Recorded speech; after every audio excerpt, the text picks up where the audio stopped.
जो बीजना है वही वढ़ना है। एक बाबा जी वाक़या बयान करते हैं कि मैं जवान सा मेहनत मजदूरी करके घर का निज़ाम चला रहा सा, फिर जनाब बच्चे हो गए, मैं बुजुर्ग हो गया, मैं कमज़ोर हो गया, मेहनत मजदूरी नहीं सी कर सकता तो घर दे विच फाके आन लग पे।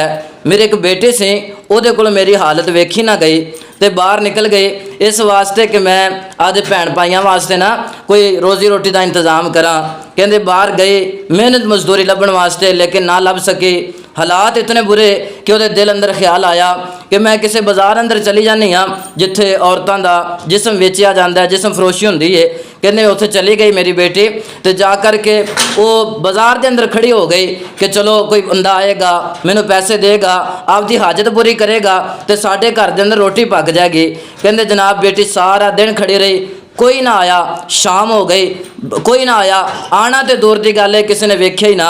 बेटी वापस आई तो मैं बाजार दरवाजे के उत्ते खड़ा इंतज़ार पिया करता सा कि आखिर बेटी चली कित्थे गई। कहते बेटी आई ना तो मैं पूछा पुत्र कित्थे गई सी, तू बड़ी देर हो गई आई नहीं। कहने लगी अब्बा जी मैं इस तरह करके गई सा, थोड़ी इजाज़त तो बगैर मैं गुनाह का इरादा किया, लेकिन मेरे वाल किसी ने वेख्या ही नहीं, कोई मेरे वाल माइल ही नहीं होया, हालांकि मैं खूबसूरत भी हाँ। बाप ने क्या पुत्र तेरे वाल कोई किवें वेख लेंदा, क्योंकि मैं अज तक किसी दी भैन वाल, किसी दी बेटी वाल, किसी दी औरत वाल वेख्या ही नहीं बुरी नज़र नाल। ते जदों मैं नहीं वेख्या तो मेरी बेटी वाल किने वेखना सी। मेरे भाईओ बुजुर्गो भाईओ सानू इस नसीहत मिलती वाक़या तो कि असी भी अगर अपनी नज़र अंदर हया पैदा करांगे, किसी की धी भैन वाल नहीं वेखांगे, साड़ियाँ धियाँ भैनां भी महफूज रहणगियां, साड़ी इज्जत भी बरकरार रहेगी। अल्लाह पाक सानू अमल तौफीक देवे। अस्सलाम वालेकुम।